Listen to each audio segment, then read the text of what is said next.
일단 인사 먼저 드리겠습니다. 저는 메이저 수학학원 강사 정민철입니다.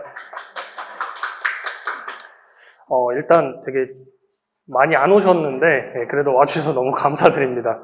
제가 설명할 수 있는, 그러니까 제가 고등학교 때 어떻게 했는지를 위주로 좀 많이 말씀을 드릴 건데, 지금 그 제목에도 나와 있는 것처럼 예비고1 강의식 수업을 이미 하고 있어요. 하고 있는데 이제 그 학생들을 어떻게 운영을 하고 있고, 그리고 앞으로도 이제 어떻게 해 나갈지를 좀 말씀을 드리고, 그 다음 솔직히 학생들이 좀 많이 봤으면 했던 내용들이 있긴 한데, 그래도 어쨌든 어머님들한테 먼저 말씀을 드리고 괜찮다 싶으시면은 가서 학생들한테도 좀 얘기를 많이 해주시면 좋을 것 같습니다. 자, 일단 저는 여기 보이시는 것처럼 내정초, 내정중 나왔고요. 그 다음에 낙생고 나왔습니다. 어머님들이 아시는 그 테크를 탄 거죠. 저기 파크타운 살았었고, 그 후에도 계속 정자동, 오리역 이렇게 살면서 학교를 다녔는데, 다들 어머님들이 이제 제일 혹하시는 건 아무래도 저기 낙생고겠죠. 이미 중학교는 끝나가는 학생들이니까. 그 낙생고가 지금처럼 이렇게 좀 빡세다. 흔히 진짜 가면 공부를 죽어라 해야 된다. 라고 만들어진 게 제가 입학했을 때부터예요. 그 전까지는 솔직히 저희 바로 윗학년까지는 그 정도는 아니었거든요. 그래서 제가 그때 이제 졸업을 하고 선생님들한테 한번 물어봤는데 학교가 왜 갑자기 이렇게 바뀌었었냐라고 물어봤더니 그 전까지 실험을 했대요. 애들이 이렇게까지 하면 견딜 수 있나? 버틸 수 있나? 그러니까 왜냐하면 그 당시에 낙생고 주변에 지금은 판교가 개발이 돼 있잖아요. 근데 그때는 개발이 안 돼 있었거든요. 제가 09학번입니다. 2007년 입학생이었는데, 근데 어쨌든 주변에 개발이 전혀 안 돼 있는 상태에서 애들을 가둬놓고 공부를 시키면 얼마나 버틸 수 있나? 그러니까 이런 거를 좀 실험을 하다가 이제 저희 때부터 이제 본격적으로 얘네들이 이만큼은 할 수 있다. 그러니까 이렇게 시킨다. 라고 해가지고 학교 처음 딱 입학했는데 보통 이제 입학을 하면 뭐 이렇게 좀 노는 친구들 있잖아요. 담배도 피고 뭐 이런 친구들이 있었는데 1년 동안 그걸 다 잡더라고요. 선생님들이 포기하지 않고 싹 다 잡아내서 애들을 진짜 담배 피는 애들을 집에를 안 보내고 10시까지 옆에 앉혀놓고 선생님이랑 1대1로. 그러니까 그렇게 학교 분위기를 좀 만들고 나서부터 확 바뀐 거죠. 입시 결과도 많이 바뀌었고. 그러다 보니까 제가 졸업할 때 뭐 자랑 아닌 자랑이지만은 일반고에서 연고대를 60명을 갔어요. 그만큼 지금까지도 그게 좀 유지가 되고 있는 게 아닌가 싶습니다. 자, 그래서 저는 일단 학교는 고대를 나왔고요. 저기 나온 것처럼 의공학이랑 금융공학을 이제 이중전공을 했습니다.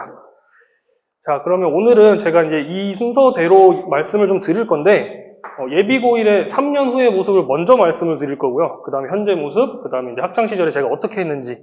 그러니까 초점은 저기다 맞추기는 할 거예요. 그래도 일단 앞에 두 내용도 좀 한번 잘 유익 있게 보셨으면 좋겠습니다. 자, 그리고 마지막으로 이제 강의식 수업하고, 그 다음에 제목에 나와 있는 것처럼 잔소리, 제가 이제 생각하는 잔소리가 뭔지, 그거에 대해서 좀 말씀드려보도록 하겠습니다. 자, 일단 예비고1이 3년 후에, 즉 고3이 되었을 때 어떻게 바뀌느냐를 좀 고민을 해볼 건데, 이게 저번 설명했을 때도 얘기를 했었고, 그 다음에 뭐 많이 들어보셨겠지만 저는 이제 그거에 대해서 개괄적으로 좀 크게 한번 얘기를 해볼게요. 첫 번째, 2007년생이 황금돼지띠입니다. 근데 지금 예비고1 학생들은 2008년생들이죠. 문제는 2007년 황금돼지띠가 49만 3천 명이 태어났대요. 그러니까 그 앞뒤로 출생률이랑 비교를 해보면은 급격하게 한 3만 명, 크게는 막 5만 명 이상 증가를 했던 시기죠. 그죠? 그러면은 이 친구들이 결국 뭐 이따가 결론으로 말씀드리겠지만은 재수하는 비율이 크게 떨어지지 않는 한 비율이 유지되면은 그만큼 재수생도 늘어날 수밖에 없다라는 게 첫 번째 현실입니다. 그 다음, 두 번째는 수능 킬러 문항 배제됐다라고 뉴스에 나왔었죠. 그러면서 수능 킬러 문항이 배제를 되면서 위에 제목에 나와 있는 것처럼 해볼만 하다라는 풍토가 많이 지금 형성이 되어 있어요.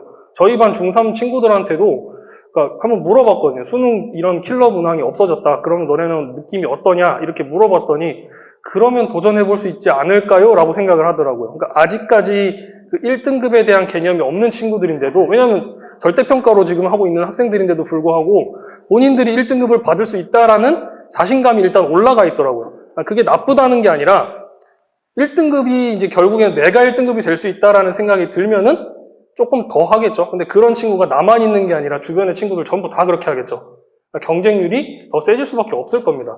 그리고 반대로 이 학생들 중에서 혹시 최상위권 학생이 있을지 모르겠지만은 최상위권 학생들한테는 그게 조금 더 불리한 경우가 될 수도 있어요. 왜냐하면 정말 최상위를 걸러내는 게 킬러 문항이었는데 그게 없어지다 보니까 이제 다른 애들이랑 비슷한 평가를 받는 그런 현상이 나타날 거라서 어쨌든 경쟁이 좀 더 심화될 거라는 거.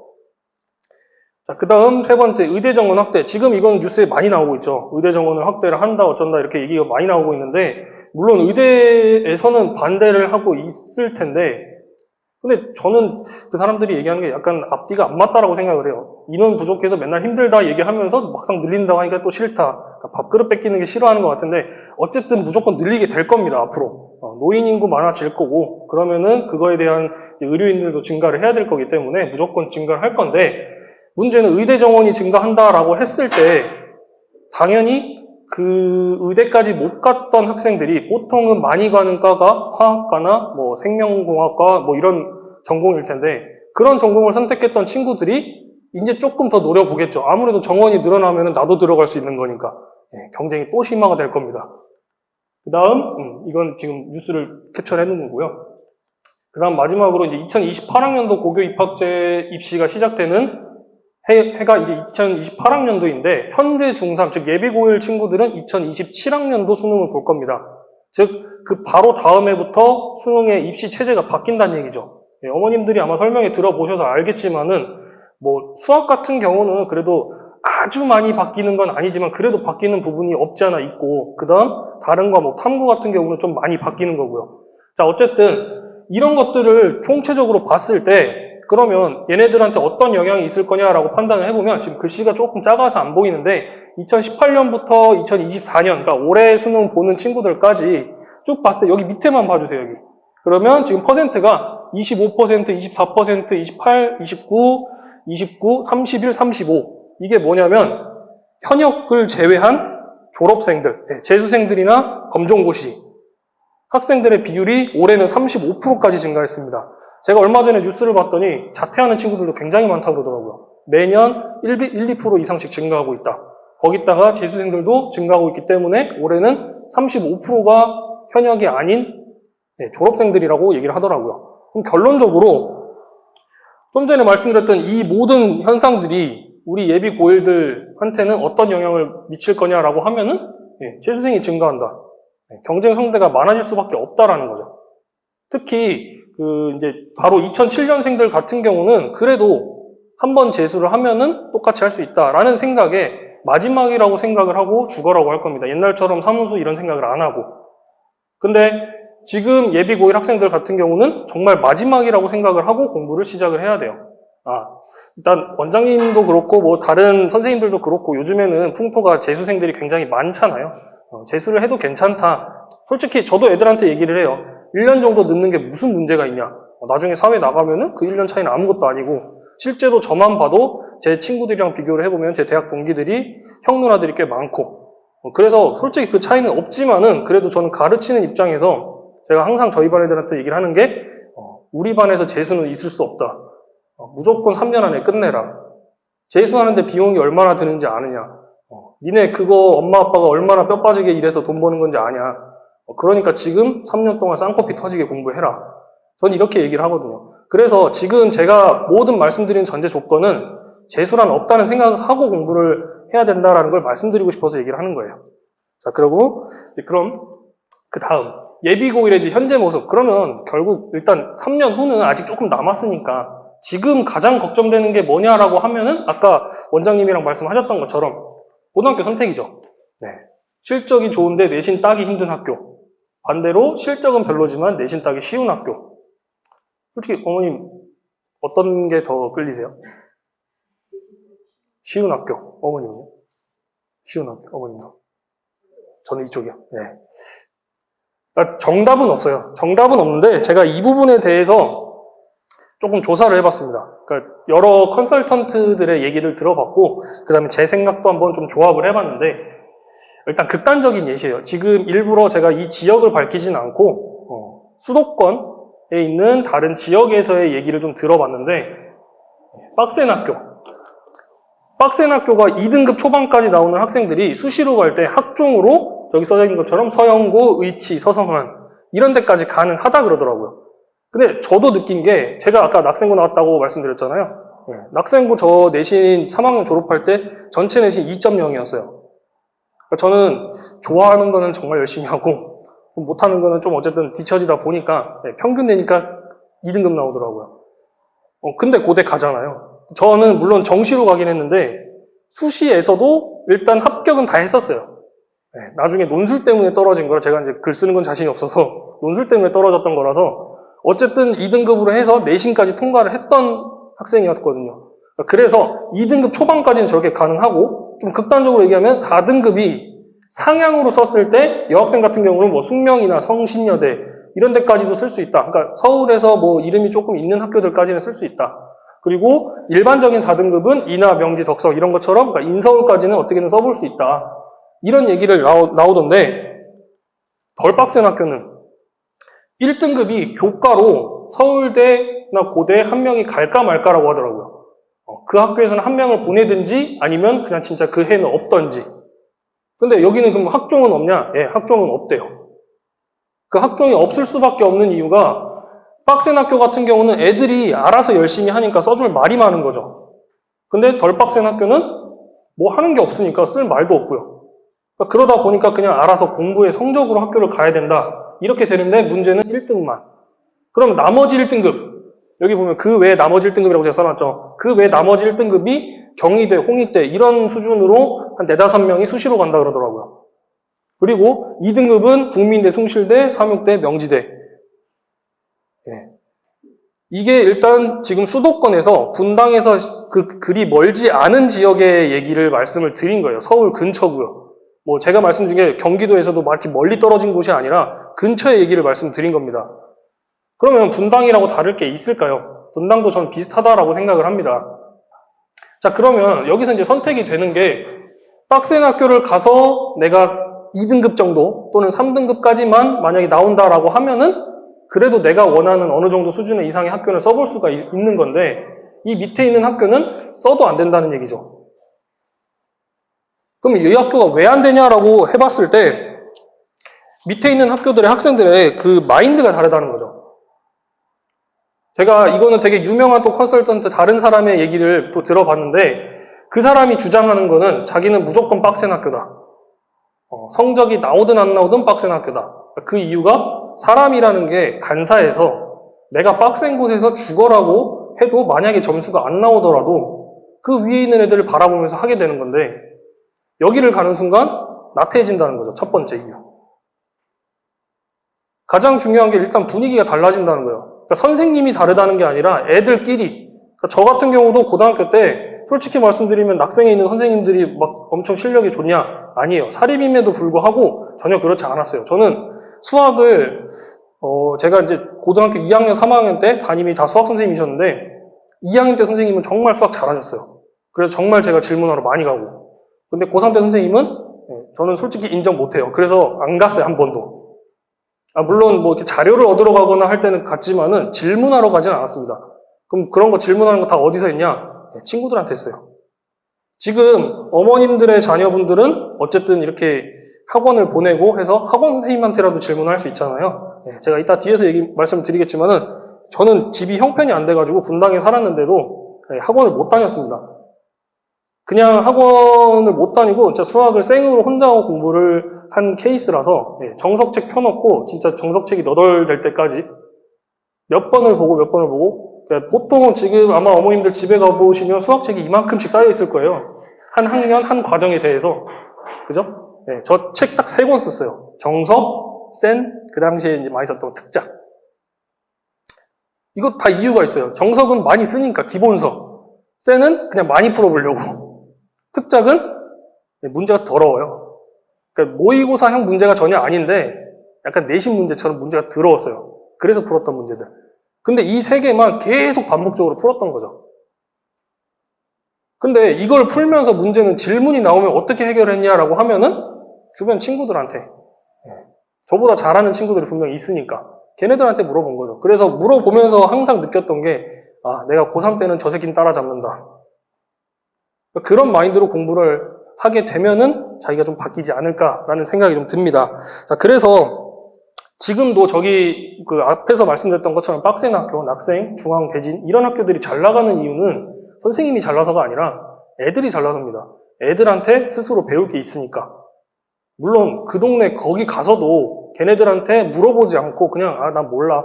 이런 애들도 분명히 존재해요. 근데 애들 스스로가 내가 나중에 뭘 하고 싶다라는 목표가 있어가지고 공부를 하기 시작을 하면은 창피한 게 아니죠. 그건 질문하는 건. 질문하게 됩니다. 그래서 그런 것만 부모님들이 인식을 좀 심어주시면 좋지 않을까. 일단 그런 생각에서 저도 빡센 학교를 추천을 합니다. 자, 그 다음.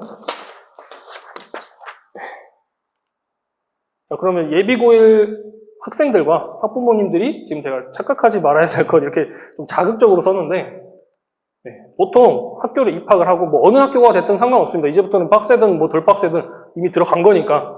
그럼 그 상태에서 중간고사를 보고 난 후를 좀 말씀을 드릴 건데, 지금 저희 반 학생들도 고1 학생들이 몇 명 있는데 그 친구들이 딱 첫 중간고사를 보고 저한테 와가지고, 물론 제 예상보다 잘 본 친구도 있고 못 본 친구도 있고, 잘 본 친구들한테는 다음부터 더 열심히 해라 이렇게 얘기를 한 거고, 딱 진짜 거기까지만 얘기를 했어요. 뭐 잘했다 뭐 더 칭찬을 하지 않았습니다. 어차피 들뜰까봐. 근데 못한 친구들한테 그러면 뭐라고 얘기를 해줘야 되냐, 그냥 다음부터 더 열심히 해, 일단 이렇게 얘기를 했는데, 근데 꼭 그렇게 얘기하면은 한 일주일 정도 후에 그 친구들이 와서 또 얘기를 해요. 저 그럼 지금부터 정시를 준비를 해야 될까요? 네. 정시파 수시파 나눠지기 시작해요. 이때부터. 그럼 제가 그때 그 친구들한테 하는 말이 헛소리 하지 말고 가서 문제 풀어. 고3들이 할 고민입니다. 수시파냐 정시파냐, 이거는 중3 예비고1이 또는 고1이 선택할 문제가 아니라는 거죠. 고3이 돼가지고 그때 성적을 봤을 때 내가 수시로도 좀 가능성이 있겠다라고 하면은 고3 때도 내신 준비하는 거고, 근데 그때는 이제 1년밖에 안 남았으니까 만약에 안 되겠다 싶으면은 정시 준비해야죠. 근데 그 전까지, 고2까지는 죽어라 공부해야죠. 죽어라 뭘 공부하냐고. 틈나는 대로 공부해야 된다고요. 내신 공부했다, 수능 공부했다, 내신 공부했다, 수능 공부했다. 제가 이거를 저희 반 친구들한테 정말 많이 얘기하는데, 첫 번째, 개학을 하면 3월이죠. 3월에 개학하고 나면은 애들이 들떠 있어요. 처음 친구들을 만나니까. 고등학교 1학년까지는 그럴 수 있어요, 조금은. 근데 그 시기에도 수능 공부하라는 거죠. 내신 공부하라는 게 아니라 3월에는 수능 공부하는 거죠. 왜? 아직 내신 준비할 기간이 아니잖아요. 내신 어차피 5월 초나 4월 말에 보니까. 처음에 수능 공부하다가 그럼 4월이 되면은 그때부터 이제 첫 내신이니까 진짜 죽어라 공부해보는 거죠. 계획표 잘 세워서. 그러고 나서 내신 딱 끝나고 나면은 친구들이 어떻게 해요? 어머니 지금 시험 끝나면 애들 어떻게 하나요? 놀러 가죠. 네, 놀러 갈 수 있어요. 놀러 갈 수 있는데 저는 딱 하루 줍니다. 그러니까 저희 반 중학생들 같은 경우는 시험 끝나고 당연히 당일날은 안 온다. 이미 알고 있는 선생님들 다 똑같이 생각을 하니까 오지 마라. 그냥 처음부터 까놓고 얘기를 하는데, 간혹 가다가 이제 중학생들이 저 이번 주 토요일까지 안 와요.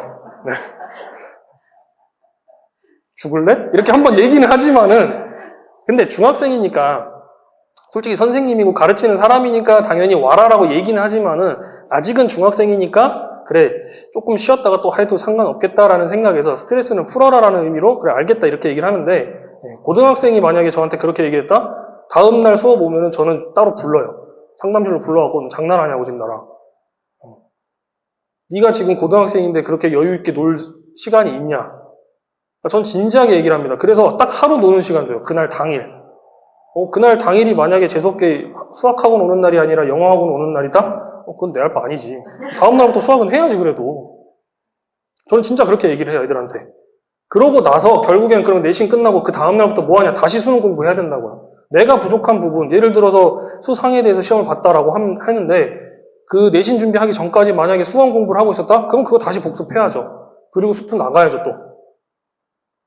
틈 나는 대로 계속 공부하는 겁니다. 그러다 보니까 제가 저희 반 지금 중3들한테 가장 많이 또 하는 잔소리 중에 하나가, 우리 반에서 내 앞에서 공부하는 이상 니네가 제일 쉬운 시간은 시험 기간이다.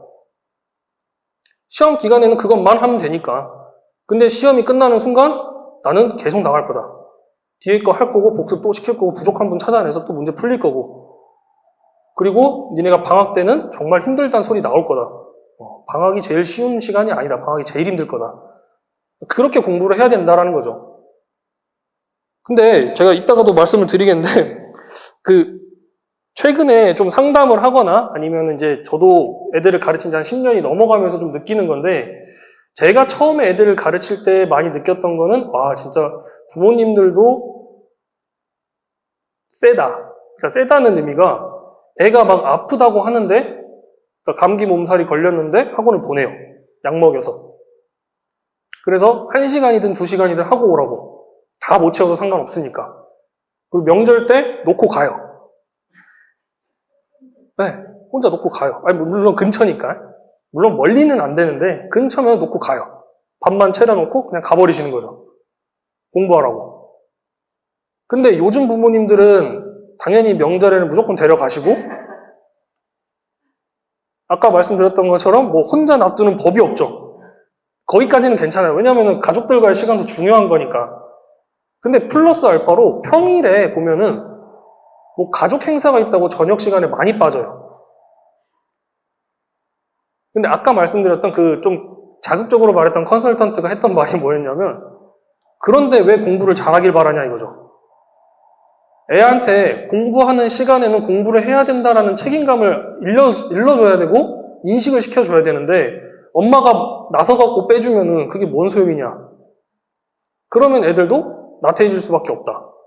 그래서 그 사람은 30년 동안 교직에 있었지만은 그 30년 동안 쭉 보니까 최근에는 그런 것 때문에 애들이 머리가 좋음에도 불구하고 성적은 떨어진다. 이렇게 얘기를 하더라고요. 근데 저도 되게 많이 그거에 공감을 했어요. 지금 저희 반 그 강의실 수업하는 친구도 어저께도 안 왔고, 그저께 안 왔고, 오늘도 안 온대요. 이유가 언니가 수학여행을 간대요.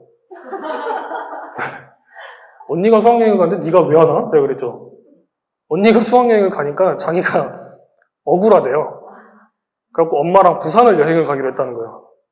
할 말이 없어가지고, 네가 거기를 왜 가냐고 아무리 얘기를 해도 설득이 안 되는 거예요. 그래갖고 알았다. 그럼 내가 어머님한테 확인하고 하겠다. 그랬더니 진짜 어머님이 그렇다고 해갖고 어머님이 데리고 가겠다는데 제가 말릴 수가 없잖아요. 그러면. 그래갖고 이제 제가 그냥 경고 아닌 경고를 했죠. 나는 그럼 보강을 하긴 할 건데 여유 있게 하지는 못한다. 진짜 내용 설명을 하고 문제는 네가 푸는 거다. 진짜 그렇게만 딱 경고를 하고 말았어요. 그러니까 제가 선생님들도 다 그렇게밖에 얘기를 못 하는 거예요. 어쩔 수 없이. 그러니까 어머님들이 조금 더 우리 애가 공부도 잘하고 공부를 떠나서 나중에 커서 좀 더 책임감 있는 아이가 됐으면 하시는 마음이라면 지금 공부할 때부터 그런 거를 조금 좀 신경을 써주시면 좋지 않을까라는 생각이 듭니다. 자, 그러면 또 이어서 계속 얘기를 해보겠습니다. 자, 그러면 이제부터는 제가 학창시절에 공부를 어떻게 했는지를 좀 말씀을 드릴 건데, 제가 이 부분에서는 저번에도 한번 설명을 했을 때도 똑같이 말씀을 드렸던 게 있어서 아마 영상을 보시는 분은 똑같은 얘기다 이렇게 생각하실 수도 있어요. 첫 번째, 고등수학 같은 경우는 이제 현재 지금 입장으로 보면 수상하 같은 경우는 5번 반복. 근데 제가 어저께도 상담을 하면서 어떤 어머님이 수상을 6번은 봐야 되지 않아요? 6회독은 해야 되잖아요. 이렇게 얘기를 하시는데 맞는 말이에요. 5번, 6번 봐야 됩니다. 그런데 수상을 5번, 6번 보고 그러면은 그 다음부터 이제 수원 수투만 하면 되냐? 아닙니다. 예, 수상하는 계속 해야 돼요. 그러니까 그렇다고 진짜 수상하 문제를 계속 풀라는 게 아니라 저 내용이 계속 나온다는 얘기예요. 그러면 내가 모르겠으면 다시 책 앞에 보고 하는 겁니다. 근데 수원 수투를 공부하다가 문제가 뭐가 막혔는데 분명히 그 부분이 수상하에 나오는 거다라고 했을 때 학생들이 많이 보이는 특징은 나는 이걸 수원 수투를 모르는 거야. 선생님 이거 설명해 주세요. 본인이 책 찾아볼 생각을 한 번도 안 해요. 저는 그래서 저희 반 친구들한테 책 찾아. 진짜 그래요. 찾아봐. 근데 어디 있어요? 그 단원 번호까지 얘기를 해줘요. 그러면 그제서야 찾아요. 제가 그렇게 하는 이유는 자극적으로 해가지고 본인 눈으로 직접 봐야 머릿속에 남아요. 첫 번째. 자, 그러면 5회, 6회독 한 건 아무 의미가 없냐? 아무 의미가 없는 건 아니죠. 근데 잘못 본 거죠. 5번, 6번을 봤다라는 게 진짜 무슨 국어책 읽듯이 5번, 6번 봐봤자 그게 무슨 소용이 있겠습니까? 수학인데. 그리고 똑같은 문제 풀 건데. 정석책, 어머님들도 다 정석책 보셨죠? 어렸을 때. 정석책 보시면 알겠지만은 온통 글밖에 없잖아요. 그거 국어책 읽듯이 봐봤자 무슨 소용이 있어요? 그러면 그 다음부터 해야 될 건 뭐냐면 그 5번, 6번을 볼 때 어떻게 볼 건지를 판단을 해야 돼요. 첫 번째 볼 때 당연히 어려운 내용이니까 처음 봐봤자 내용 100% 이해 못합니다. 그래서 저희 반 애들한테 저는 설명을 할 때도 얘기를 해요. 내가 너네들한테 이거 100% 이해하길 바라고 설명하는 거 아니다. 뭔지만 알고 가자. 한 30%에서 40% 이해를 생각을 하고 설명을 하는 거예요. 그렇게 해서 한 과정 나가고 나면 다시 앞으로 와요, 처음부터. 그럼 그때부터는 이제 문제 좀 풀어보자. 그때는 거의 뭐 필수 예제, 기본 문제 이런 것만 풀어보다가 이제 문제 좀 풀어보자. 그러면 다시 앞에서 와서 설명을 시작을 하면서도 그때부터 센 문제를 풀기 시작하는 거죠. 근데 이때 문제를 풀 때도 보통 어머님들이 쌤 풀 때 그것도 많이 이제 듣는 질문 중에 하나인데 왜 C단계를 안 풀려요? 이걸 되게 많이 물어보시거든요. 근데 저는 처음 풀릴 때 A랑 B밖에 안 풀려요. C는 어려우니까. 근데 애들한테 C 갖다 주면은 끄적끄적 돼요. 못 풀어요. 근데 못 푸는 것까진 괜찮은데 설명 들으면 되니까 애들이 하기 싫어해요. 그 다음부터는 나는 수학이 어려워, 못해, 손도 못 대는 거야. 이렇게 생각을 해버려요. 그리고 저희 반 친구들이 이렇게 말 되게 쪼잘쪼잘한 여학생들이 항상 하는 말인데 이걸 어떻게 생각해요? 이렇게 물어봐요. 당연히 니네는 생각 못해. 경험이 쌓여야지. 이제 2번 봤는데 네가 무슨 경험이 있어? 더 풀어봐야지. 자, 그래서 저는 A, B밖에 안 풀립니다. 2번째 볼 때. 그럼 3번째 볼 때 이제 C단계 풀려요. 근데 그때도 반밖에 못 맞아요. C단계 풀려봤자. 그럼 3단계, 이제 C단계 그렇게 해서 반 풀리고 나면 그 다음에 뭐 하냐? 네, 아까 말했던 정석으로 다시 가요. 아니면 보통 이제 저희 반은 개념원리 많이 쓰는데 개념원리 뒤에 있는 연습 문제들 있죠. 네, 연습 문제들도 뒤에 보면은 좀 어려우니까 네, 연습 문제 한번 풀어봐. 근데 센 C 풀다가 그 연습 문제 풀면은 조금 보여요, 눈에. 그러니까 이제 내가 할 수 있구나 이렇게 생각을 해요, 애들이. 그럼 그때부터 질문하는 수준이 바뀌는데 그 전까지는 그냥 문제 들고 와서 이거 몰라요 이렇게 얘기하던 애들이 갑자기 어느 순간 식을 갖고 와요, 이렇게. 이거는 왜 안 돼요? 저한테 따져요. 네가 잘못했는데 왜 나한테 따져? 이렇게 얘기를 하는데 근데 어쨌든 그 잘못된 풀이 과정이라도 갖고 와서 어디가 잘못됐는지 지적해달라고 얘기하는 거잖아요. 그러니까 그때부터 이제 생각이 시작되는 거예요. 그게 수학을 공부하기 시작을 한 거고요. 그러니까 즉 앞에 했던 3번은 실제로는 수학 공부한 게 아니라 그냥 풀이하는 거 따라한 겁니다. 자, 이제 그 다음부터가 4번째 저는 4단계로 시키는 게 모의고사 풀립니다. 모의고사. 그러니까 모의고사를 풀릴 때도 처음부터 까놓고 얘기하는 게 아까 뭐 킬러 문항이나 그런 어려운 문제들 있죠. 네, 풀지 마. 기본 문제만 풀어봐. 대신에 시간 제고. 이거는 이 시간 안에 무조건 끝내야 돼. 근데 제가 시간으로 제시하는 게 뭐냐면 모의고사 풀 때 모의고사 몇 분 동안 보시는지 아시나요? 수학 모의고사 100분이요. 100분. 수학 100분 봐요. 수학이 30문제로 제일 적은데 시간은 제일 길어요. 그 이유가 다 있겠죠. 시간이 오래 걸리니까. 자, 근데 제가 고등학교 때 저는 모의고사 공부를 어떻게 했냐면 그러니까 수능 공부를 아까 말씀드렸죠. 내신 수능 이렇게 했다고.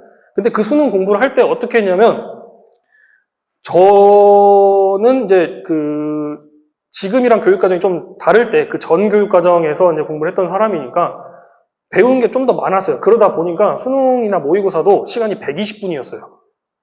2시간 내내 시험을 봐요. 당연히 사람이 2시간 동안 집중을 못해요. 저는 그래서 고등학교 1학년 때부터 무슨 연습을 했냐면 못 푸는 거는 버리고 풀 수 있는 거를 빨리 풀자. 대신에 못 푸는 거를 버린 상태로 풀 수 있는 것만 다 풀었을 때 무조건 1시간.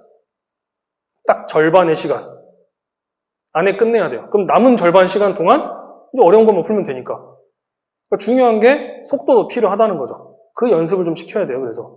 그래서 4번째가 되면은 이제 문제 푸는 게 익숙해진 애들이니까 그걸 시키는 겁니다. 시간 재고 풀어라. 대신에 시간은 난 반밖에 안 준다. 반 안에 다 풀어갖고 와. 못 풀면 다 틀린 거. 그리고 또 많이 이제 저한테 얘기를 하는 게 계산 틀렸어요. 계산 실수라고 얘기 많이 하죠. 계산 실력입니다. 고등학교 1학년쯤 됐으면은 계산 실수가 아니에요. 그게 어떻게 계산 실수겠어요. 실력이지.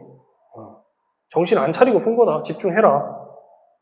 이렇게 자극적으로 얘기하면은 그다음부터 안 틀려요. 근데 신기한 게. 그만큼 계산에 대해서 되게 안산하는 게 습관이 돼 있어서 그런 거라서 이제 그런 거는 수업하다가 조정을 해나가면 되는 건데 어쨌든 그렇게 4번. 그러고 나서 이제 5번째는 그 어려운 문제까지 해서 모의고사. 반복. 거기다가 좀 능력이 되는 친구들은 사설 모의고사까지 풀립니다. 그러니까 그런 식으로 수상화를 5번 봐야지, 즉 단계별로 올라가면서 봐야지 매번 학원을 여기 다니면서 한번 수상 뗐어요. 그리고 학원을 옮겨오면서 근데 아직 뭐가 좀 부족하니까 다시 한번 할게요. 그럼 계속 처음에만 반복해요. 처음 기본 내용만 5번 얘기해봤자 무슨 소용이 있겠어요. 그러면 애들이 한 3번쯤 듣고 나서부터는 그 다음부터는 귀 기울여 듣지 않아요. 어머님들도 똑같잖아요. 어렸을 때 생각해보시면 부모님 잔소리 듣다 보면 똑같은 얘기 계속 듣다 보면 어느 순간 한 귀로 듣고 한 귀로 흘리잖아요. 애들도 똑같아요. 가르치는 입장에서 보면 다 보이거든요, 이게. 아, 얘가 지겨워하는구나. 저는 그래서 그럴 때는 진짜 어려운 문제 그냥 풀려요. 설명 안 할 거야. 한번 풀어봐. 모르면 그때 채워가자. 즉, 단계별로 하는 게 중요하다라는 걸 말씀을 드리고 싶어서 첫 번째 걸 써놓은 거고요. 두 번째, 고등학교 입학 후 이제 독학을 했다고 말씀드렸는데, 아까 잠깐 말씀드렸지만은, 분당에 사는 대부분의 학생들은 그래도 뭐 학원 한두 개쯤은 다닐 형편은 충분히 되는 그런 친구들이었을 텐데, 하필이면 제가 이제 고등학교 입학할 때, 저희 아버지가 하는 사업이 잘 안 돼서 원룸에 살았거든요. 원룸에 살면서 공부를 하다 보니까 당연히 뭐 학원도 못 가고, 심지어 동생이 11살 차이가 나는데, 그 11살 차이 나는 동생 유치원도 못 보냈어요. 그러니까 당연히 저는 뭐 학원을 보내달라, 뭐 과외를 시켜달라 이런 얘기도 못 하죠. 그래서 이제 그 당시에 이제 제가 죽어라 나는 할 수 있는 게 머리를 쓰는 것밖에 없구나. 그러니까 진짜 진지하게 고민을 많이 했던 게 고등학교 1학년 딱 입학하기 직전에 나는 그러면 어떻게 살아야 되나? 왜냐면 우리 집은 뭐가 없는데. 그럼 첫 번째, 내가 예체능의 능력이 있나? 그러니까 미술을 잘하나, 음악이 있나, 체육을 잘하나? 일단 첫 번째, 전 체육을 정말 싫어했어요. 미술이랑 음악 같은 경우는 일반고에 있는 남학생, 여학생 다 합쳐서 그래도 그 중에선 잘하는 편이에요. 어렸을 때 엄마가 그런 것도 공부를 시켜놔가지고. 근데 그렇다고 내가 그러면 예체능 하는 애들이랑 비볐을 때 그게 되나? 안 되죠, 당연히. 두 번째, 내가 그럼 엄청 잘생겼냐? 연예인 할 수 있을까? 안 돼요. 그런 끼도 없어. 그럼 뭐 키가 커서 모델이 되냐? 그것도 안 돼. 가진 게 결국에는 내 몸뚱아리랑 머리밖에 없는 거니까 그럼 난 공부해야 된다. 죽어라 해야 된다. 진짜 그 생각으로 공부했어요. 어차피 집에서 나올 건 아무것도 없고 심지어 대학을 들어가도 대출 받아서 공부해야 되는 거는 이미 나온 사실이고 그냥 그래서 난 죽어라 공부해야 된다. 그렇게 공부를 했습니다. 그래서 독학을 하다 보니까 수학을 공부를 할 때 지금 저희 반 애들한테도 설명을 할 때 보면은 요령을 못 알려줘요. 보통 학원 선생님들이 학원에서 풀다 보면 특히 미적분 같은 거 할 때 되게 요령을 많이 알려주시거든요. 그런 요령을 몰라요. 그냥 정석대로. 왜냐면 책 보고 공부한 게 그거밖에 없으니까. 저는 그렇게 정석대로 하면은 보통 학원 선생님들도 다 같이 이제 얘기를 하다 보면 그러면 이제 시간이 오래 걸리니까 애들은 빨리 풀어야 되니까 이런 걸 좀 알려줘야 되지 않냐 이렇게 생각을 하는데 저는 그렇게 생각을 안 하는 게 나는 안 그래도 풀었거든. 그럼 안 그러면 어떻게 푸냐? 아까 말씀드렸잖아요. 시간 재고 연습한다고. 빨리 풀면 된다고요.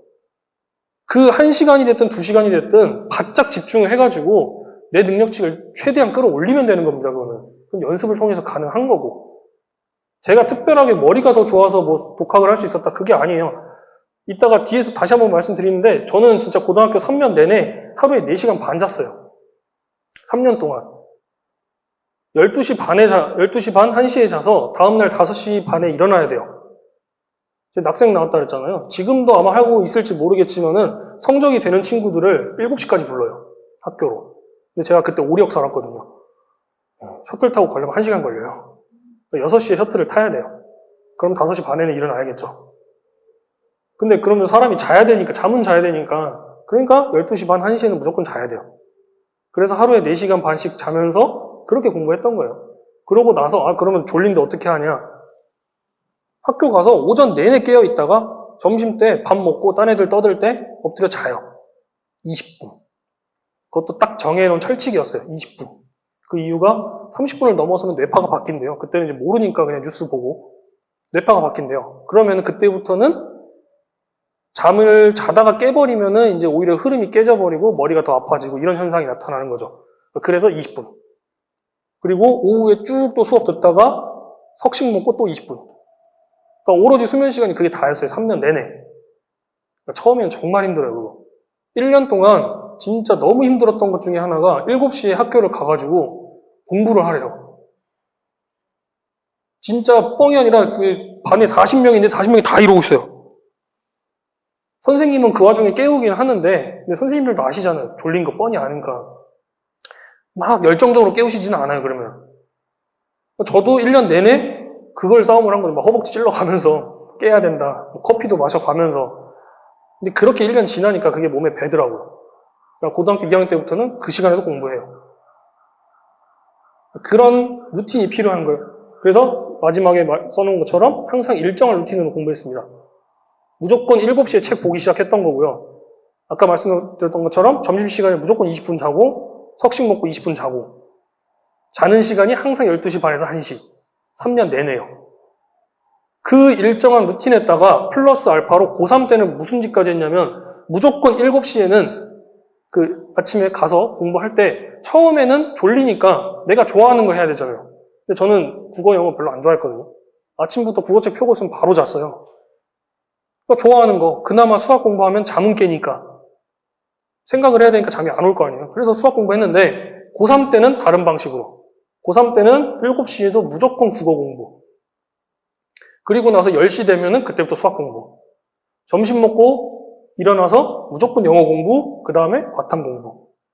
지금 어머님이 계속 따라서 얘기하시잖아요. 왜 그랬을까요? 수능. 네. 그걸 1년 동안 한 거예요. 근데 제가 이거를 그때는 그냥 막연하게 어차피 그때 수능 볼 거니까 라는 생각을 했던 건데 지금 이걸 되게 이렇게 자신 있게 말씀드릴 수 있는 이유가 하나 있어요. 제가 중2 때부터 고3 때까지 그 흔히들 도끼에 차 있는 사람은 막 뭐든 견디고 하잖아요. 제가 친구들한테 그런 얘기를 들었거든요. 진짜 독하다고. 그러니까 비슷한 성적에 있는 친구들인데 그 친구들은 전부 다 그 학생이 수요일 날 야자가 없어요. 수요일이랑 주말에 전부 다 대치동 갔어요. 저는 갈 데가 없잖아요. 그러니까 집에서 혼자 공부하고 그냥 그랬는데 그래도 제가 수학을 더 잘했으니까 그 친구 중에 이제 저랑 친한 친구 한 명이 그 얘기를 하더라고요. 독하다고. 그러니까 그렇게 독하게 공부를 하다 보니까 중학교 2학년 때부터 고3 졸업할 때까지 중에서 5년 동안 감기가 한 번도 안 걸렸어요. 감기가 걸릴 것 같으면은 계속 세뇌를 하는 거야. 아니야, 안 아파. 진짜 그러면서 했어요. 막 갑자기 그날은 원래 뜨거운 거 별로 안 좋아하는데 뜨거운 거 막 마시고 그렇게. 근데 이제 문제는 그렇게 공부를 하다가 수능 보기 이틀 전에 감기가 걸린 거죠. 체력의 한계가 다다랐나 봐요. 그러니까 긴장도 많이 되고 하니까. 근데 수능 보기 하필이면은 그 걸린 감기가 그냥 뭐 코가 좀 막히던가 콧물이 나던가 하면은 그냥 코 막고 있고 아니면 기침 뭐 이렇게 하면 되게 괜찮은데 기침. 계속 기침이 나오는 거예요. 그러니까 듣기 평가를 해야 되는데 기침을 하면 안 되잖아요. 그래서 감독관한테 얘기를 해가지고 나 이거 사탕 한 봉지 새 거다 들고 왔다. 이거 입에 물고 있어도 되냐? 기침 때문에 그런다 했더니 괜찮다 그러더라고요. 그래서 진짜 그날 수능 보는 아침에 이제 8시에 가가지고 6시에 끝날 때까지 계속 사탕을 먹었어요. 나중에 집에 오니까 입이 다 헐어있더라고요. 근데 문제는 이제 제가 말씀드리고 싶은 건 그렇게 이제 힘들게 공부해라라는 게 아니라 그렇게 루틴대로 공부를 하다 보니까 제가 분명히 정상인 컨디션으로 간 게 아니잖아요. 심지어 허리도 많이 아파가지고 파스를 4개를 붙이고 갔거든요. 점심 먹고 영어 시험까지 보고 나서 과탐을 보려고 하는데 과탐을 2시간 동안 봐야 되는데 저희 때는 2시간 봤는데 딱 신호가 오는 거예요. 허리가 너무 아픈 거예요. 기침은 기침대로 막 최고조에 달해있고. 근데 이제 시험지를 받았으니까 풀어야 되잖아요. 그리고 처음 받은 과목이 물리 1인데 막 풀다가 시험지를 딱 넘기는 순간 나 뭐하고 있지 이 생각이 들더라고요. 그러니까 앞에 한 장 10문제를 푸는데 아무 기억이 없어요. 근데 시간을 보니까 한 5분, 10분 지나가 있는 거죠. 그럼 뒤에 거 얼른 풀어야지 일단은. 앞에는 어쨌든 뭐라도 끄적여져 있으니까. 풀고 나서 다시 앞으로 와서 확인을 해보니까 잘 풀었네. 심지어 그러고 나서 나중에 채점 해보니까 뒤에서 하나 틀렸어요. 이게 가능한 게 항상 일정한 루틴대로 공부했다고 했잖아요. 그 시간에 그 공부를 했기 때문에 그 문제는 그냥 본능적으로 풀게 돼요. 그리고 그만큼 문제를 많이 풀어봤으니까. 특히 과탐, 탐구 영역 같은 경우는 문제 유형이 어차피 정해져 있으니까 많이 풀어보면 루틴대로 그냥 그대로 가버리는 거예요. 그래서 제가 저희 반 친구들한테도 항상 강조하는 겁니다. 어차피 머리가 천재적인 거 아니면은 수능 당일날 무슨 일이 있을지 모른다. 갑자기 배가 아플 수도 있는 거고 머리가 아플 수도 있는 거고 근데 몸에 배어 있으면 내 실력이 100%까지는 아니더라도 30% 나오진 않는다. 못해도 80%는 나온다. 제가 그래서 제일 강조하는 것 중에 하나입니다. 항상 일정한 루틴대로. 근데 이 루틴대로 공부하려면 가장 중요한 게 어머님들이에요. 어머님들이 정말 힘드세요. 그러니까 제가 제 친구들한테도 그렇고 저희 와이프한테도 그렇고 좀 미안한 게 저는 그러니까 지금 저희 엄마랑 근처에 사는데 엄마가 좀만 아프다 뭐 필요하다 그러면 전 무조건 달려가요. 그러니까 그 이유가 고등학교 때 그러니까 없이 사는 상태에서 그래도 아들 공부시켜 보겠다고 분당에 끝까지 남아 계셨어요. 그래서 둘째는 유치원도 못 보내면서 그렇게 있었는데 제가 아까 문제집 3개 말씀드렸잖아요. 정석, 센, 특자. 그러니까 정석은 이제 풀고 나서 뭐 어차피 계속 푸는 거니까 연습장에다 풀었으니까. 근데 센 같은 경우는 그냥 책에다 풀었거든요. 근데 그거를 다시 풀려면 답이 다 보이잖아요. 제가 그거를 엄마가 하나 사다 주면은 센 한 권을 푸는데 길어봐야 이틀이었어요. 그만큼 연습을 해놨으니까. 정석으로. 이틀 풀고 나서 엄마한테 다 풀었어요 라고 얘기를 하면은 그 다음날 학교 갔다 오면 엄마가 그거 다 지워놔요. 다시 사기에는 돈이 없으니까 다 지워놔요. 진짜로. 그 100페이지가 넘는 거를 싹 다 지워놓고 다 지워놨어. 그리고 고3 때는 제가 엄마한테 되게 조심스럽게 부탁을 하나 드렸었어요. 그러니까 학교에서 점심 먹고 석식 먹고 할 때 석식은 괜찮다. 애들이 뭐 좀 빠져나간 애들도 있고 하니까. 근데 점심 먹을 때 애들이 너무 많이 몰린다. 그러니까 시간이 없다. 나는 내 계획은 난 점심 때 20분을 자야 되는데 기다려서 먹고 나면 시간이 없다. 엄마 미안한데 나 도시락 좀 싸주면 안 돼? 제가 그랬어요. 그러니까 엄마도 제가 6시에 나가야 되니까 똑같이 5시에 일어나서 싸야 돼요. 저희 엄마가 1년 동안 그걸 하고 나서 제가 딱 대학 붙고 이제 들어가고 나니까 원형 탈모가 오시더라고요. 그러니까 그동안의 스트레스가 이제 좀 없어지면서 그래서 지금도 엄마가 뭔 얘기를 하면은 이길 수가 없어요, 제가. 그러니까 그런 것처럼 어머님들이 조금 힘드시더라도 그런 거는 좀 케어를 해주시면 좋지 않을까라는 생각을 좀 해봅니다. 어머님 이렇게 눈물을 보이시라고 제가 말씀드린 건 아닌데. 네. 자, 그 다음에 또 이어서 가볼게요. 자, 그 다음에 이제 말씀드리고 싶은 게 이제 지금부터 이제 본격적인 공부법에 대해서 이제부터가 어머님들이 좀 더 관심 가지실 분야인 것 같은데 보통은 잊기 전에 복습하라고 하죠. 그죠? 네. 까먹기 전에 복습해야 된다 이렇게 말을 하잖아요. 저는 그거 잘못됐다고 봐요. 잊기 전에 책을 보잖아요. 그러니까 내가 어떤 걸 공부하고 나서 그걸 바로 책을 보면은 어차피 다 기억나요. 아무 의미가 없어요. 그래서 오히려 잊기 시작할 때쯤 까먹었다 싶으면 그때 공부하는 겁니다. 그래야 다시 기억이 되살아납니다. 근데 저는 그냥 감으로 이렇게 했던 건 제 경험상. 근데 이번에 이 설명회 준비를 하면서 이것도 조사를 좀 해봤더니 그러니까 뇌가 그 해마라는 게 작동을 할 때 하나를 배우고 나면은 기억력이 시간이 지나면 이렇게 떨어진대요. 기억력이 떨어지다 보니까 그거를 장기 기억으로 대뇌로 보내려면은 다시 한번 툭 쳐서 올려야 된다는 거죠. 사람들이 잘못하는 게 아직 떨어지기 전인데 또 복습을 한다고요. 그러면은 뇌가 어떻게 생각을 하냐면 이거 어차피 아는 거네? 그러고 확 떨어뜨린대요. 집중력을. 그럼 남는 게 더 없어진다는 거죠. 그러니까 오히려 떨어지기 시작할 때 다시 올려야 된다는 겁니다. 제가 이따가 제가 했던 공부 방법을 다시 한번 말씀을 드릴게요. 그 부분은. 자, 그러면 지금부터 제가 이제 어떻게 오답 노트나 복습을 했는지를 좀 말씀을 드릴 건데 일단 1차 복습 이틀 후에 합니다. 제가 이따 사진으로 여기 나올 텐데 이게 제가 진짜 고등학교 때 썼던 오답 노트예요. 이따 혹시 궁금하시면 보셔도 돼요. 자, 오답 노트라는 걸 쓰고 나서 가장 잘못하는 것들 중에 하나가 안 봐요. 열심히 쓰게 하는데 안 봐. 첫 번째. 근데 이건 되게 많이 아시죠?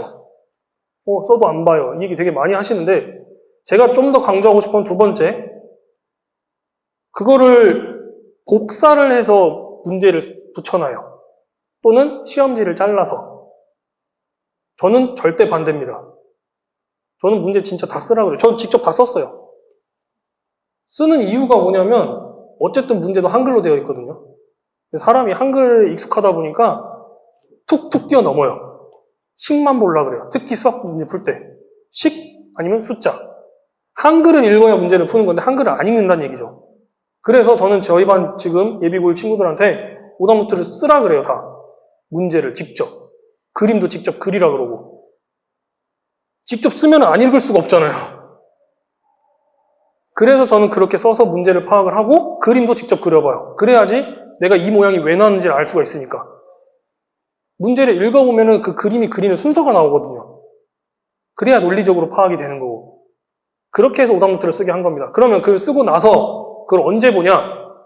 1차 복습, 이틀 후에요. 바로 다음날 절대 안 봅니다. 아까 말씀드렸잖아요. 어차피 기억난다고. 이틀 후 해봐요. 왜냐면 그 이틀 동안에는 많은 걸 또 공부를 해야 되잖아요. 수학만 하는 게 아니니까. 네, 그럼 까먹어요.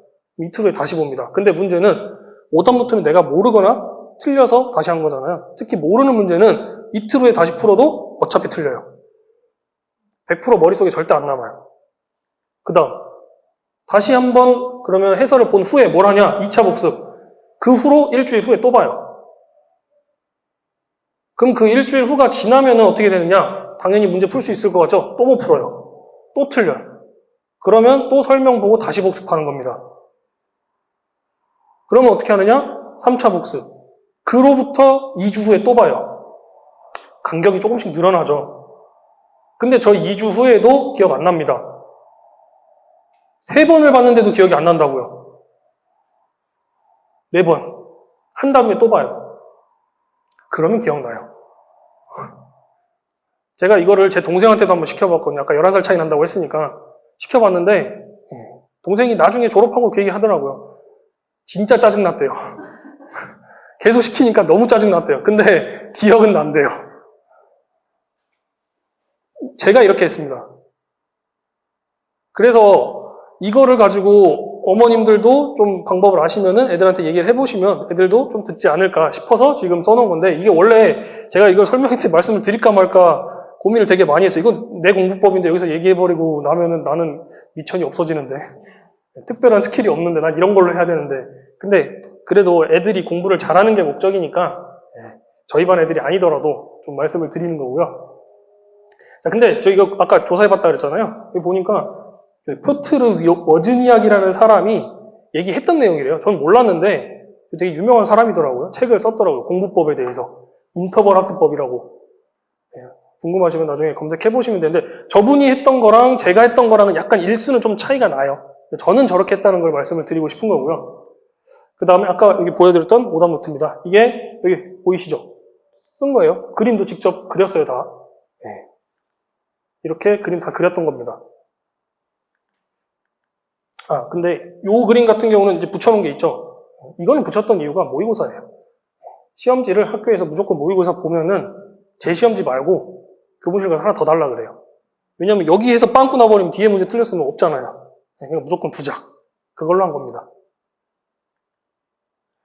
자, 그 다음 요 부분도 좀 말씀을 많이 드리고 싶은데 이 혈액순환을 통해 산소가 공급돼야 되고 50분 공부하고 10분 쉬는 시간 이렇게 제가 써놨는데 저도 고등학교 때 엄마한테 많이 들었던 얘기가 집에서 공부할 때, 야자할 때 빼고 집에서 공부할 때 많이 들었던 얘기 중에 하나가 또 화장실 가?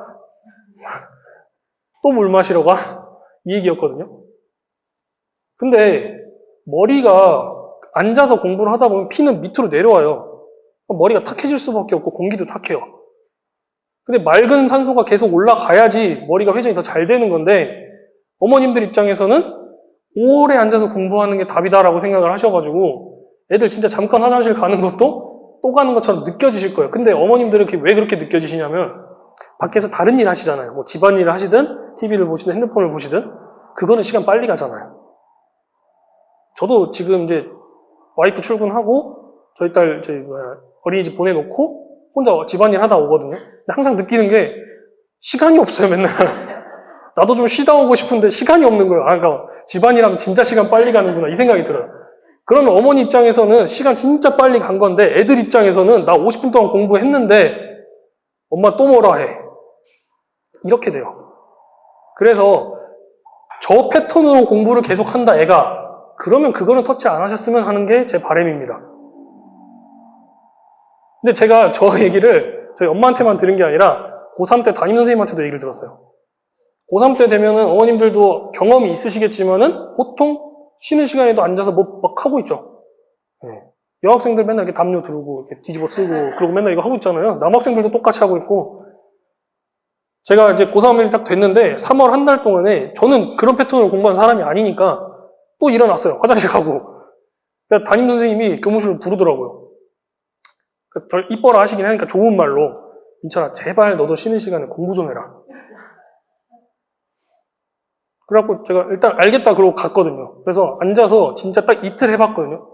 도저히 안 되겠는 거예요. 다음 시간이 막 졸리기도 하고 허리도 아프고 그래서 그 다음날 그러니까 이틀 후에 가서 선생님한테 얘기했어요. 좀 못하겠다고. 저는 쉴 땐 쉬어야겠다고.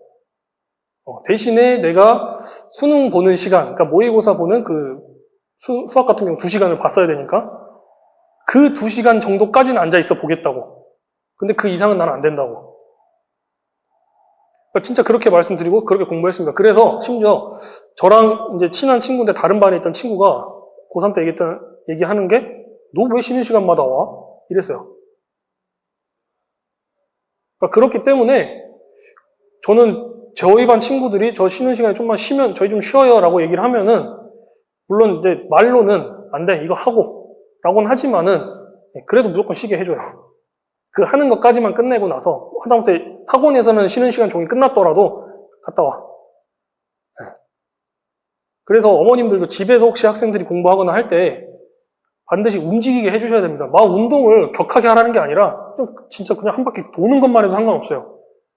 그래야지 애가 머리 쓸 때도 더 잘 돌아가고 특히 저도 좀 겪는 것 중에 하나고 지금 저희 반 친구들 많이 겪는데 비염이 심한 친구들이 많거든요. 비염 있는 학생들은 앉아있으면 더 심해져요.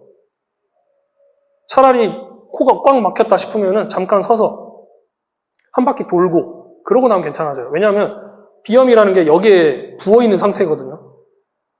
부어있는 게 머리를 쓰다 보면 피가 위로 올라와요. 계속. 피가 몰리면 더 부어요. 더 막혀요. 머리 아파요. 그때부터. 그럼 그 다음부터 공부 못해요. 근데 한 바퀴 돌고 오면 피가 다시 내려가요. 그러니까 비염 있는 친구들은 제발 걷게 해주세요. 예, 제가 이건 부탁드리고 싶어서 써놓은 내용입니다. 그 다음 공부만 집중해서 움직이는 게 아니라는 거, 움직여야 된다는 거. 자, 그 다음에 하루에 한 과목만 마스터한다. 옛날 공부 방식이죠. 옛날 사시 준비하던 사람들. 예, 뭐 오늘은 민법, 오늘은 형법, 오늘은 뭐 이런 거, 뭐 소송법 이런 거 하잖아요.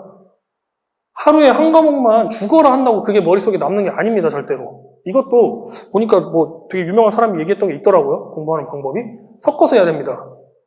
그래서 저도 계획표 세웠습니다. 이거 지금 앞에 보이시는 거 제가 고등학교 때 썼던 거랑 똑같은 거예요. 근데 제가 이거를 저희 딸내미 태어나기 전에 공부한다고 쓸 때 지금 썼던 부분이거든요. 근데 저는 계획표라는 거를 막 보통 한 달 막 이렇게 세워놓고 하는데 한 달 해보셔서 알겠지만은 안 지키죠. 일주일치만 했어요. 그래서 데일리로. 근데 이 계획표에 세우는 거에 대해서 이따 예시를 좀 보여드릴게요. 어쨌든 이게 저는 효율적이라고 생각을 해서 저희 반 친구들한테도 이걸 다 선물을 했습니다. 공부를 좀 하는 친구들한테는. 자, 그러면 그 계획표를 어떻게 세웠는지를 좀 말씀을 드릴게요. 첫 번째, 계획은 매주 일요일 저녁에 세웁니다. 즉, 월요일부터 토요일 것까지만 일요일 날 계획을 세우는 거예요. 미리 계획을 세워봤자 소용이 없다라는 거죠. 어차피 안 할 거니까. 그리고 안 하는 걸 떠나서 변수가 생기니까. 학교 다니잖아요. 수행평가 해야 되고 숙제 해야 되고 변수가 생기잖아요. 그래서 계획은 월요일에서 토요일까지만. 그럼 두 번째, 같은 과목이 연속적이지 않게 한다. 그러니까 오늘 수학하고 내일도 수학, 모레도 수학, 글피도 수학 이건 아니라고요. 물론 수학이 중요한 건 알겠지만은 그렇게 공부하는 건 도움이 안 된다는 거죠. 그 다음 네 번째, 좋아하는 과목과 싫어하는 과목을 섞어서 했습니다. 좋아하는 것만 보고 있으면 그날은 공부 집중 잘 돼요. 근데 자기 전에 이런 생각이 들어요. 아씨, 내일은 뭐 어떻게 공부하지? 내일은 어차피 같은 거 안 할 거니까 그럼 싫어하는 거 내일 해야 되잖아요. 그럼 내일은 싫어하는 것만 하루 종일 해야 돼요. 그게 너무 싫었거든요. 그래서 섞었습니다. 그러면 좀 나아요. 그래서 처음에 집중이 잘 될 때는 싫어하는 거 먼저 하다가 내가 집중이 좀 떨어져서 좀 피곤해. 그럼 그때부터 내가 좋아하는 거. 그럼 좀 나으니까. 그런 식으로 조합을 했고요. 그러고 나서 마지막에 아까 일요일은 비워뒀죠. 일요일에는 마무리 못한 것들을 하고 내가 필요하다 싶으면 보충을 하는 겁니다. 자, 그래서 예시를 보여드릴게요. 제가 고등학교 때 진짜 이런 식으로 했거든요. 여기 보면 처음에 수학 1단원, 수요일에 수학 2단원, 금요일에 수학 1, 2단원 복습 이렇게 써놨고 거기서 밑에 싫어하는 거 국어. 제가 아까 국어 싫어한다고 말씀드렸잖아요. 국어, 여기도 국어 있고 그 다음 영어도 해야 되니까 영어 들어있는데 이제 과탐들이 하나씩 껴있죠. 그리고 밑에 해야 되는 숙제들. 숙제는 공부가 아닙니다. 숙제는 그냥 해야 되는 거고 그 외에 플러스 알파를 말씀을 드리는 거예요. 숙제는 그냥 해야 되는 거예요. 빨리 끝내놓고 이거 하라는 얘기예요.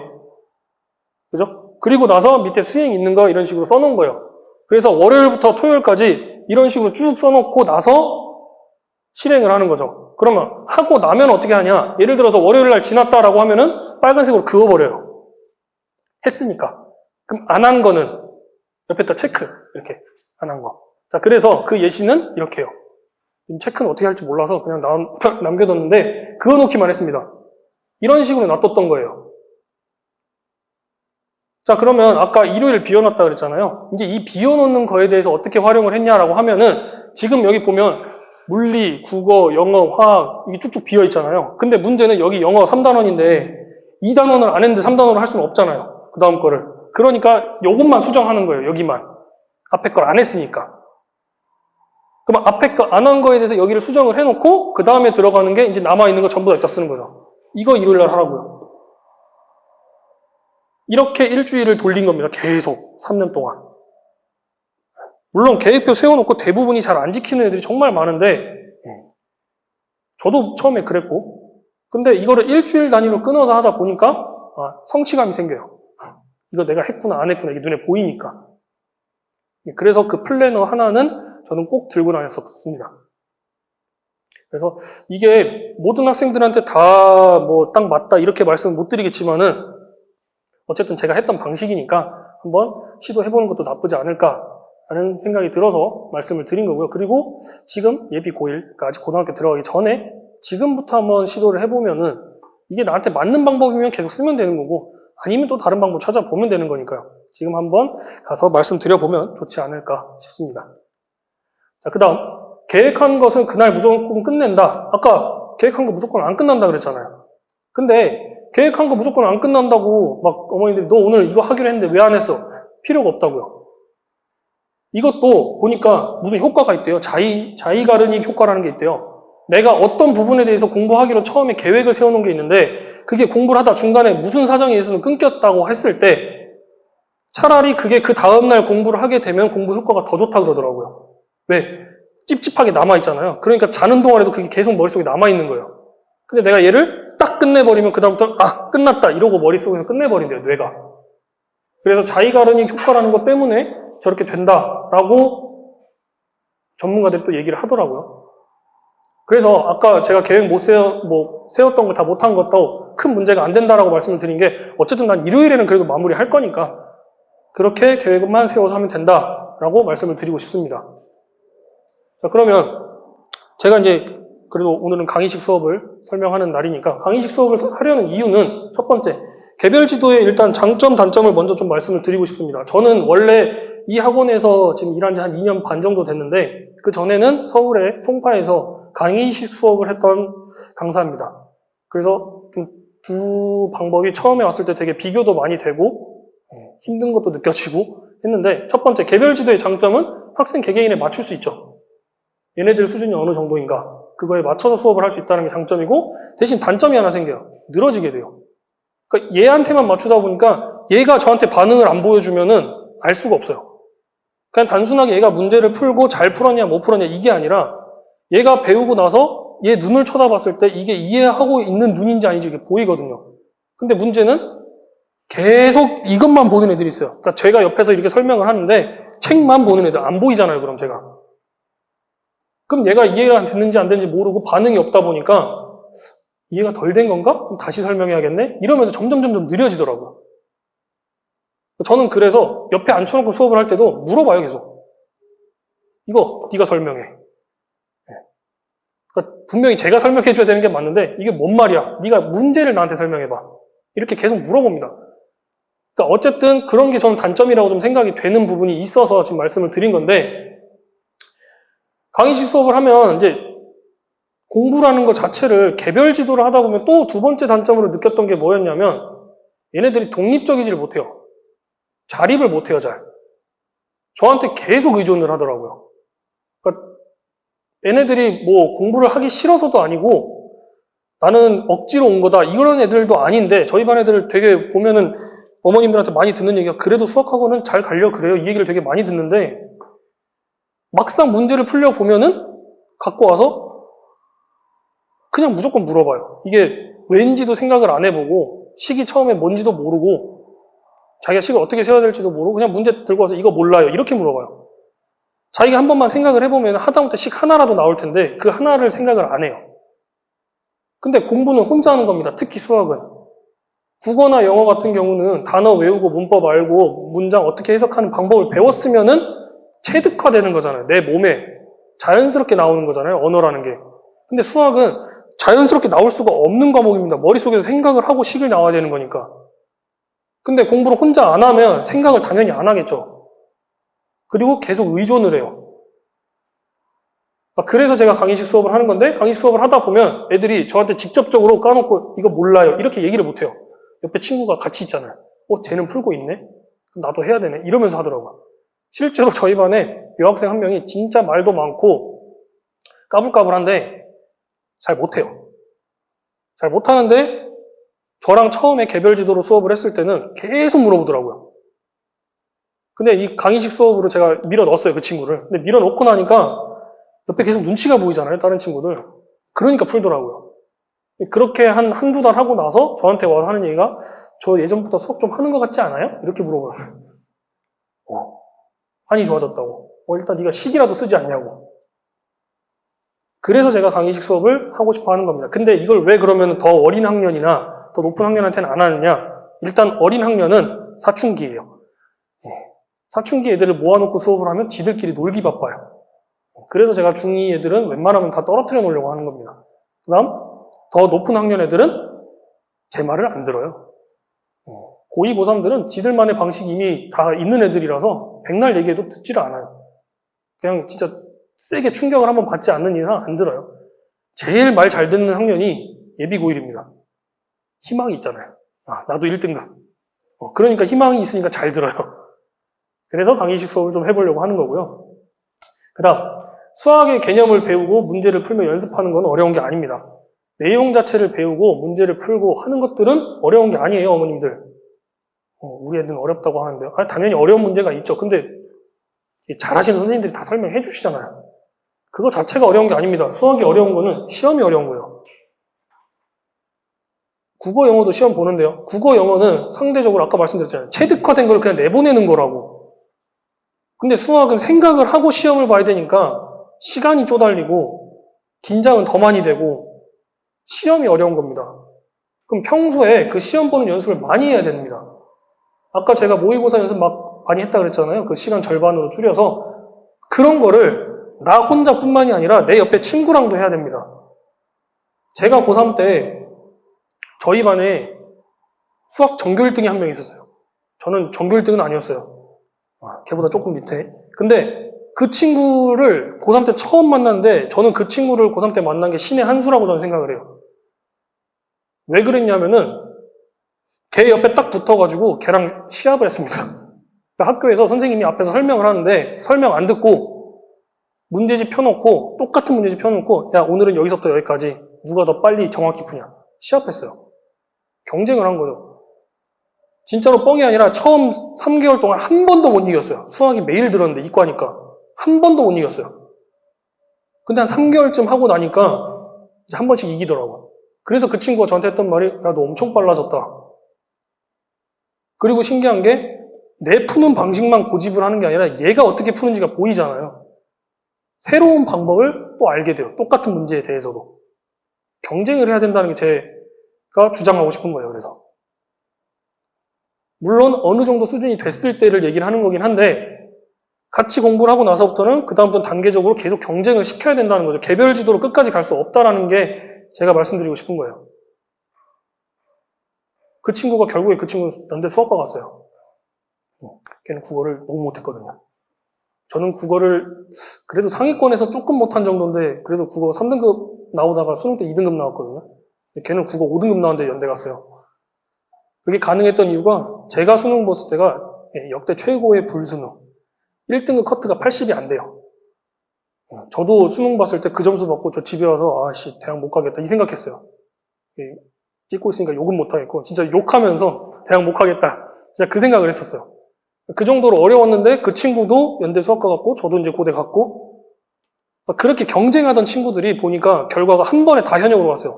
또 다른 친구 한 명도 서울대 갔고 그래서 경쟁을 계속 시켜야 되기 때문에 저는 강의식 수업을 좀 하려는 의도를 가지고 있습니다. 그 다음 학생들의 집중력을 비교를 해봐도 개별 지도랑 그런 강의식이랑 비교를 해봤을 때 개별 지도가 더 집중을 잘 할 것 같냐? 왜냐면 1대1이니까. 아니요. 옆에 앉혀놔도 멍해요. 네, 옆에 앉혀놔도 멍하고 옆에 앉혀놔도 딴 생각하고 딴소리 해요. 진짜 까불까불한 친구들은 옆에 앉혀놔도 딴소리를 하고 있어요. 갑자기 와갖고 선생님 오늘 뉴스를 봤는데 이러면서 딴 얘기해요. 대부분의 사춘기 애들은 멍해요.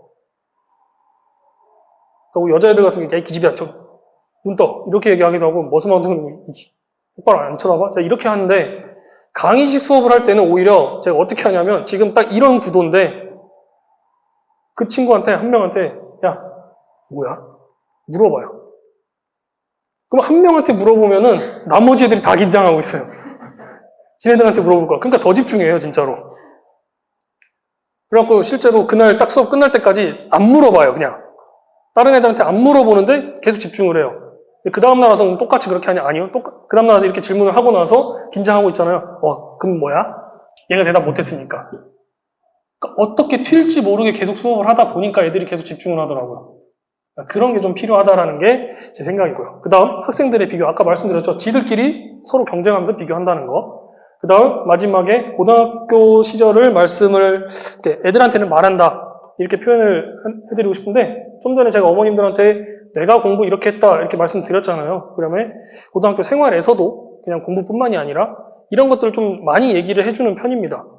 그래서 물론 저도 저희 반 학생들이 성적이 잘 받아서 좋은 대학 갔으면 좋긴 하겠지만은 그래도 가르치는 입장에서 얘네들이 좀 나중에 컸을 때 좋은 어른으로 컸으면 하는 바람에서 그런 얘기도 좀 많이 해주고 나는 니네들이 공부도 좋지만 이렇게 컸으면 좋겠다 이런 얘기도 좀 해가면서 하면은 그래도 애들이 조금 더 제 말에 잘 귀를 기울여 주더라고요. 단순하게 공부 얘기를 할 때보다는. 네. 왜냐하면은 제가 이게 저번 설명회 때도 어머님들한테 말씀을 드렸던 건데 애들한테 제일 필요한 게 저는 공감인 것 같아요. 공감. 애들은 공부를 솔직히 좋아서 하는 애들이 없잖아요. 만에 하나 있을 수는 있지만 대부분은 아닐 텐데 집에 가면은 엄마 아빠는 공감을 안 해줘요. 나 죽어라 공부하고 왔는데 엄마 또 하래. 그러니까 엄마들이 대부분 학원 갔다 오면은 많이 저희 엄마도 그랬고 저 중학교 때 오늘 열심히 했니? 물어봐요. 난 지금까지 학원에서 계속 선생님한테 질문 받다 왔거든요. 또 물어봐요 엄마가 공부 열심히 했니? 이러고. 근데 제가 저희 반 애들한테 하는 게 수고했다. 잘했든 못했든 괜찮아. 애들이 막 시험 테스트 보고 많이 틀려갖고 되게 쭈뼛쭈뼛 이렇게 와요. 괜찮아. 어때? 고치면 되지. 다음에 하자. 오늘 수고했어. 그러고 보내요.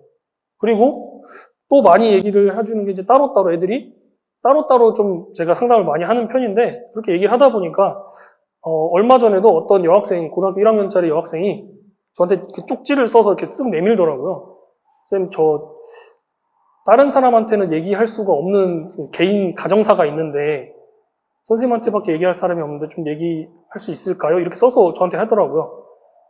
근데 그 시간대에 그 친구는 그 동생이랑 같이 있거든요. 동생이 들으면 안 되는 내용이었어가지고 아무렇지 않게 그 친구를 상담실로 불러냈어요. 혼내는 것처럼. 그래서 얘기 들어주고. 근데 그렇게 몇 번을 하고 나서 제가 이제 지금 저희 학원에서 나가라고 한 친구가 한 명 있는데 그 친구는 잘해서 나가라고 했어요. 고등학교 1학년인데 혼자 할 수 있을 것 같아서. 저는 최종적인 목적이 제가 저희 반에 오는 학생들을 고3 때까지 데리고 있는 게 제 목적이 아닙니다. 수학을 공부할 줄 알게 되면은 내보내는 게 목적이에요, 저는. 네, 원장님은 귀를 막아주시고요. 네. 정말로 그래서 그 친구가 중학교 2학년, 3학년 때 저랑 했는데 고등학교 입학할 때 제가 나가라 그랬어요. 가서 강의식 학원 가서 경쟁하라고. 근데 그 친구가 나갈 때 저한테 해줬던 얘기가 자기한테 처음으로 시험 빵점 맞아도 돼라고 얘기해준 사람이 저였대요. 저는 진짜 그랬거든요. 그 친구가 시험에 대해서 스트레스를 너무 많이 받아 해서 괜찮아, 빵점 맞아도 돼. 더하기 빼기만 틀리지 마. 혹시 네가 빵점 맞았다고 엄마가 뭐라 하면은 그건 내가 싸워줄게. 빵점 맞아와, 괜찮아. 진짜 그랬는데 그렇게 시험 딱 2번 보니까 그 다음부터 다 100점 맞아왔어요. 그러니까 애가 부담감을 내려놓고 그냥 시험을 봐버리니까. 그리고 대진고 갔거든요. 대진고 가서도 전교 7등 하고 있대요. 6등, 7등 이 정도 하고 있대요. 근데 그 친구가 저한테 해줬던 얘기가 그렇게 자기한테 공감해주는 어른이 없었다는 이렇게 얘기를 하더라고요. 그래서 제가 강조하는 부분이 어머님들이 좀 공감을 해줬으면 좋겠다. 그러니까 애들한테 공부를 잘했냐? 물어보는 게 아니라 수고했다. 라는 말을 차라리 해주시면 좋지 않을까라는 생각이 듭니다. 그러니까 저도 그래서 그런 고등학교 시절의 경험들을 좀 많이 얘기를 해주는 편인 거고요. 자, 그 다음 제목에 이제 마지막인데 제목에 제가 오늘 강의 이 설명의 제목이 잔소리도 해본 사람이 한다 그랬잖아요. 근데 아마 그 제목을 보시고 이렇게 생각을 하셨을 거예요. 아, 선생님이 잔소리를 얼마나 많이 해봤으면 잔소리도 해본 사람이 한다 이렇게 얘기를 할까. 자, 근데 제가 얘기하는 잔소리는 그 잔소리가 아니라요. 부모님의 잔소리는 부모님이 희망사항입니다. 이건 저도 제가 이 설명회를 준비를 하면서 저희 어머님한테 직접 여쭤봤어요. 나한테 고등학교 때 왜 그렇게 잔소리 했냐고. 내가 공부를 안 한 것도 아닌데. 근데 어머님이 그 얘기를 하시더라고요, 저한테. 그러니까 저희 엄마도 형편이 안 좋아가지고 고등학교만 졸업을 하셨던 분이거든요. 저희 아빠도 그렇고. 두 분 다 고졸이다 보니까 그런 학벌에 대한 열망이 굉장히 크신 거죠. 잔소리를 계속 하시는 거예요. 더 해야 된다, 더 해야 된다. 그러니까 제가 생각하는 부모님의 잔소리는 다 부모님들의 웬만하면 희망사항이에요. 물론 진짜 뼈가 되고 뭐 살이 되는 잔소리도 있겠지만은 대부분은 부모님의 희망사항에 맞춰져 있는 그런 잔소리들이 대부분일 겁니다. 그런 것들이 진짜 잔소리인 거죠. 근데 제가 말하는 잔소리는 내 경험을 토대로 뭔가를 얘기를 해서 내가 이렇게 했으니까 너도 그렇게 해 라고 얘기를 하면 그건 잔소리가 아니죠. 나도 해봤으니까. 그럼 제가 이거를 왜 지금 부모님들한테 말씀드리냐면 부모님들 집에서 애들이랑 같이 공부하시는 거 아니잖아요.